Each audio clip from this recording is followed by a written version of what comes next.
Welcome to Cardboard Box Games. I'm Adam. And I'm Adam. Today we're going to be talking about part 2 of the new cards of Age of Ascension. We're going to be talking about Logos and Sanctum and Mars cards. Yeah, I'm super excited. There's only one Sanctum card, but we're going to cover it.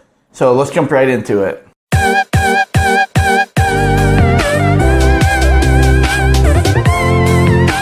Alright, so jumping right into this, before we get going, I want to say one thing. Next week, we're going to be doing an Archon tournament. So we're going to be grinding away a bunch of games, hopefully picking the deck that we're going to be using. I'm pretty sure I know which one I'm using. I think you know what one you're using. Mm-hmm. But we'll report back afterwards how we did. We won't be in our next episode, but it'll be in the episode after. Because our next episode is going to be part 3 of the cards. Yeah. So let's jump right into it.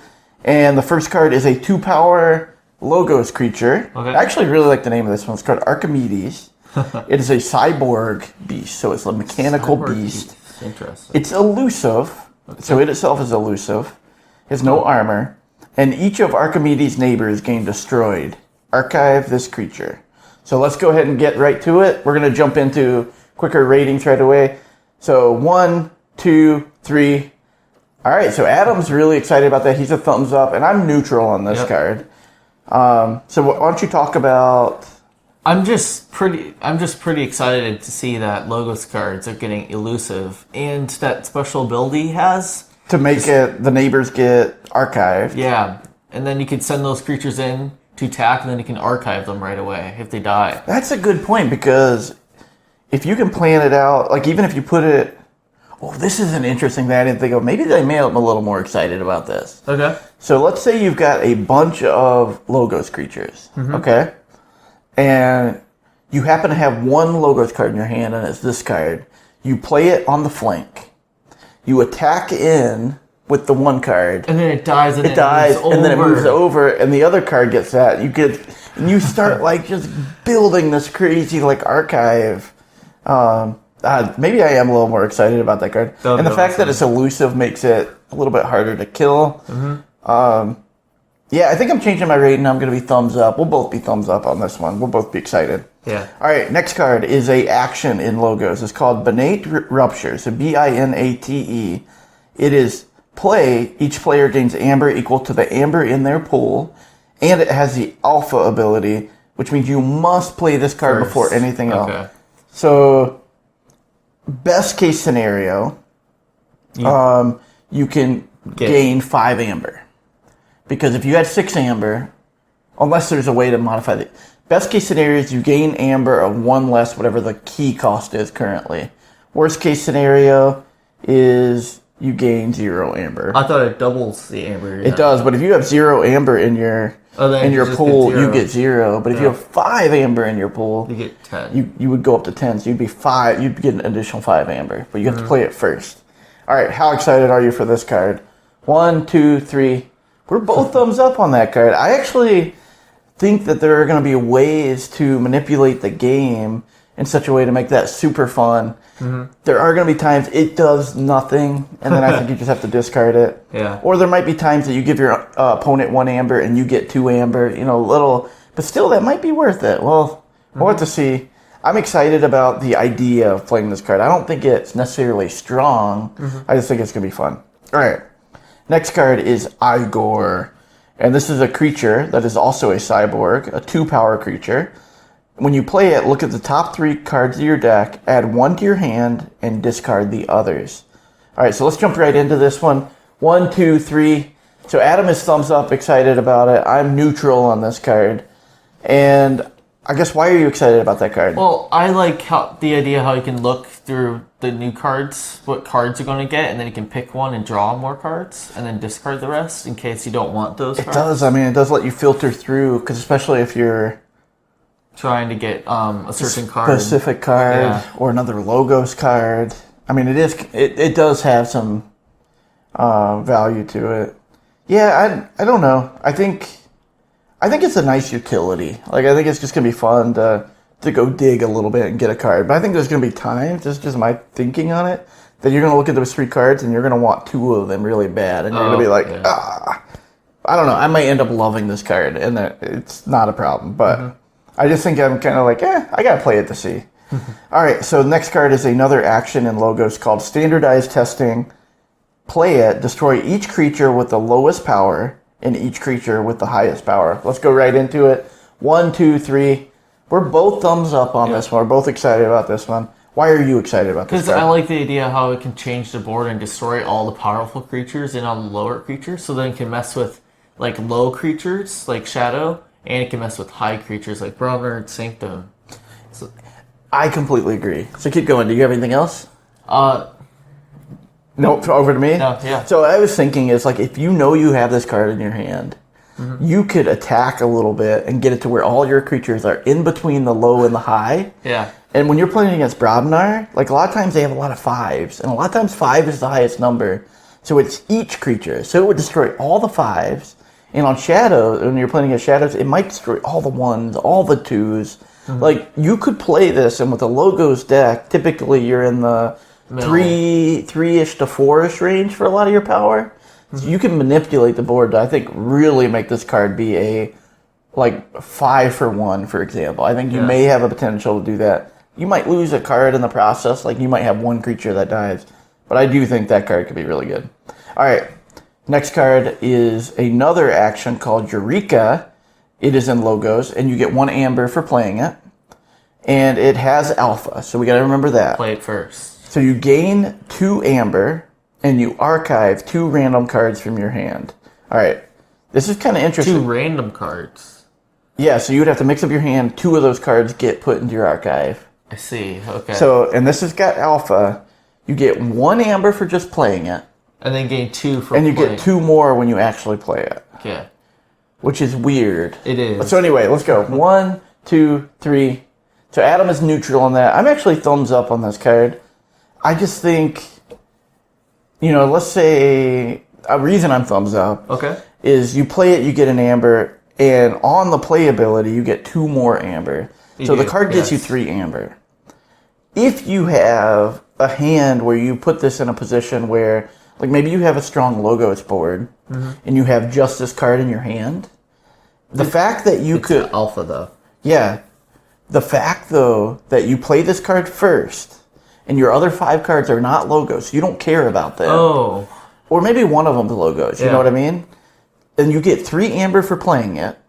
You get to archive 2 cards, which means you can actually draw more cards back up at the end. I think it could be pretty strong. I actually am super excited about Eureka. I was neutral because The randomness, because I don't want, it's gonna bite me. There's gonna be times it's like I need certain cards. It's like I need that 3 amber, but if this card goes, I lose the game. That's gonna happen, and maybe that is enough to push it down. But I'm excited to try it. So I guess from an excitement level, I'm super pumped. All right, now we're moving over to Mars, and the first card is a 2-power creature called Collector Worm, and is a beast. Beast creature, okay. When this creature fights, you archive the creature Collector Worm fights. If that creature leaves your archives, put it into its owner's hands instead. That's awesome. It's a 2-power beast, and he has to fight, which means he has to survive the fight. All right. So he has to survive the fight? For the fight ability to trigger, remember they have to survive. Okay.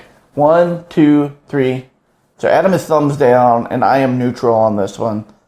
Tell me why you're thumbs down. Well, it's a 2-power creature, and if you have to survive the fight, odds are there's not that many creatures I could actually win against. Exactly. So I feel like it's kind of a waste of a card. The only thing that this is good against is elusive. True. I was thinking about that. Like, you're right. Like, 2-power is not going to survive ever.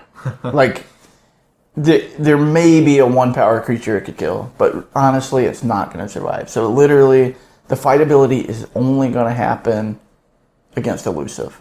So you fight into an elusive creature, and then you archive it into your archive. That's cool. That's the only thing that I can think of, which actually might be strong, but it's super weak. Like, you could kill a 2-power creature pretty easy. So I don't know. I'm on the fence on that one, but I definitely am more neutral. And I could absolutely see why you're thumbs down, because I think getting that card and you play it, it's going to feel like it does nothing, because they're just going to kill it right away a lot of times. So, All right, next card. It's an action in Mars. It gives you 1 amber for playing it. And I think cards that give you amber is important because that also, I think, steps it up a power. Yeah. But 1 amber for playing it. It's called Mars First. Play it. It's got the play ability, ready and use a friendly Mars creature. Oh, that's cool. So what I like about it is you get 1 card for 1 amber. And then you ready. And you can ready it. And if your Mars creature does something, you might get some bonus out of it. Yeah. All right. 1, 2, 3. We're both neutral on that card. Why are you neutral? I mean, it's not that exciting. There's other cards like that. I'm not that pumped up for it. But I like how you can ready another creature and fight with it. A Mars creature and fight with it. And it has an amber right away when you play it. Yeah, I mean, I would be thumbs down, I think, potentially if it didn't give you any amber for playing it. I think that's kind of where my mind is. Like, it's a cool utility, but honestly, you have to have a Mars creature in play, right? And that Mars creature, if it doesn't do anything, you're just going to reap with it again, and you gain 2 amber, and you've used a card that didn't impact the board in any way. Now, if it's a good Mars creature, maybe you can send it in a fight, or maybe you can start this combo of things that start firing off. So, I don't know. We'll see where that ends up falling. I think it's a good utility. It's going to have its place. Next one is an action called Mars Needs More Amber. It gives you 1 amber for playing it. And this is important too. When you play it, each damaged enemy non-Mars creature captures 1 amber from their owner's side. Each damaged non-Mars creature captures. Each damaged enemy non-Mars creature. Enemy non-Mars captures 1 amber from their own side. All right, let's do it. 1, 2, 3. So Adam is neutral, and I'm thumbs up on that. I'll tell you why I'm thumbs up, and then I love abilities that make creatures capture amber from their own side. Honestly, that's why. Okay, never mind. Did you misunderstand that? Yeah. The fact that I can like send in and like do 1 damage to a bunch of creatures, and then I play this card and I make it capture their own amber, and then I could kill those creatures and get their amber. Yeah. It's kind of like a delayed steal. Eventually, you can get that amber if you have a way to kill those creatures. I don't know. I'm super excited about that card. Like, I think it could be really strong. That card does sound more exciting now that I understand. Are you changing yours to thumbs up? Yeah. All right. We have a 3-power creature beast in Mars. Not sure how to pronounce this, but it's like Xanthid Harvester. So it's Xanthyx. So Xanthyx. And this creature has the ability Reap, gain 1. So there is a fairy or dust pixie or Dew fairy in Untamed that has that ability. Yeah. So it's cool to see that in Mars. But this creature cannot be used while it has a non-Mars neighbor. Oh. So it literally can't do anything. So you have to have 2 Mars creatures by it? You can't even have another house next to it? No, because if it has a non-Mars neighbor at all, it could be on the flank and have 1 Mars neighbor and use it. But you have to position the board in a way, and your opponent also can kill the things beside it. True, to make it like slide over it. Yeah. All right, 1, 2, 3. We're both neutral on that card. I mean, the Reap gain 1 is great, but I don't think it's that strong. Yeah, I don't really like. I don't like it. What if you got this and you only had like 2 creatures in Mars, and that happens sometimes? Like, then the card's worthless at that point. Basically, yeah. Yeah, I'm not a huge fan of that card. I wonder, cannot be used while it has a non. If you played just this card, it would still work. I think so. Yeah, it should. All right, next one, Mars creature, X Shockworm. So it's ZYSYSYX. Xysix. Anyway, it's a 3-power, 1 armor. 1 armor, interesting. That is weird, isn't it? And then there's only a couple Mars creatures I've seen with armor, so that's important. And then it's a Martian soldier that after an enemy creature reaps, you stun it. Wow. Yeah, all right, let's do it. 1, 2, 3. Both thumbs up on that. And again, for me, I just like cards that make you have to answer it. What's your take on it? I really like how it has armor on it too, and its ability each time a creature reaps. Yeah, and it's only enemy creatures, which is awesome. I don't know. I'm hearts up because like you're an opponent, you're going to have to kill that now. Yeah. Otherwise, you're going to have all your stuff stunned. Sometimes it won't matter, but I still just love cards that make you think about stuff like that. Mm-hmm. All right. This is an artifact. I think this might be the first artifact we've done so far that's been revealed. Possibly. We've done 2 because there's an artifact vehicle for Robnar. Oh, that's right. Okay, I forgot about that one. This is called Amber Conduction Unit, and this is for Mars still. It's an item. After an enemy creature reaps, if it is the first time a creature has reaped this turn, stun it. Any creature. An enemy creature. Oh, an enemy creature. Okay. If it is the first time a creature has reaped this turn, stun it. So, like... Wait, it could be yours too, then, if the first time a creature reaps? Only on the enemy, because it says after an enemy creature reaps. Oh, okay, just making sure. If it is the first time a creature has reaped this turn. So, basically, it's going to stun the first creature the enemy reaps with every turn. But not the second, third, fourth. Yeah. All right. 1, 2, 3. So, Adam's thumbs up. Is that kind of like a middle thumbs up? All right, I'm neutral. Yeah. I actually think you're right. It might be super powerful. Because you're going to be like, all right, now I'm going to play this. My opponent is going to have to pick who to reap with. And the next turn around, like, he can't just say the same house again because now he's got a guy that's stunned. He's going to stun a different guy. Yeah. I'm a little bit like, I don't know. I just don't know how this card's going to feel. Like, it makes you, like, it's super hard to kill artifacts. So maybe this is going to be super annoying. It's going to be important for you as a player to remember that exists. I don't know. That card I might fall in love with, but I don't know if it's strong enough on the artifact form. Not 100% sure. All right, here's a Mars creature that's called Nyzyk Resonator. So it's N-Y-Z-Y-K. There's a lot of like ZY things going on. Yeah. Also has 1 armor. 2 power, 1 armor. For each neighbor Nyzyk Resonator has, your opponent key. Cost +2. Cost +2 amber. You had a good number. 1 neighbor +2. 2 neighbors +4. That's pretty ridiculous. Yeah. All right. 1, 2, 3. Thumbs up. Like, this is a huge card, I think, in Mars. Do you have anything else to say to that? Cause I like how it, like, changes the board completely. Like, the opponent now has to focus all their power on killing that guy if they want to actually forge a key. If you put it by, like, taunt guys and, like, there's so much stuff you can do, and it's just... And it only affects your opponent, which is amazing. Yeah. I love it. And it doesn't even matter what type of neighbor it has. Just anyone. And you can play this on your turn, delay them 1 turn from forging a key, and it's already got its value. Right? Like, yeah. Because they might have 6 amber, you play this, they now need 8. And you've delayed them a turn. I love this card. I love this card. All right. The final card we're going to be doing in this video is the Sanctum card. And the artwork is phenomenal on this card. I wish there were more Sanctum cards that were revealed, but maybe they'll come. We'll see. Anyway, this is a 4 power, 1 armor creature. It's a human knight, which I love seeing more knights. Mm-hmm. And it's lion, in quotation marks. I'm doing the quotation mark. Lion. Baltrum. So Bautrem. It has a new keyword, deploy. This creature can enter anywhere in your battle line. So, typically you have to play on the flanks. Yeah. This guy can actually go in the middle somewhere. That is amazing. And why that's important is because his neighbors get +2 power. +2 power also? So, it's pretty awesome. That is amazing. All right, let's see. 1, 2, 3. I'm a thumbs up. Adam's a thumbs up. And why are you a thumbs up on that? I really love the deployability. Like...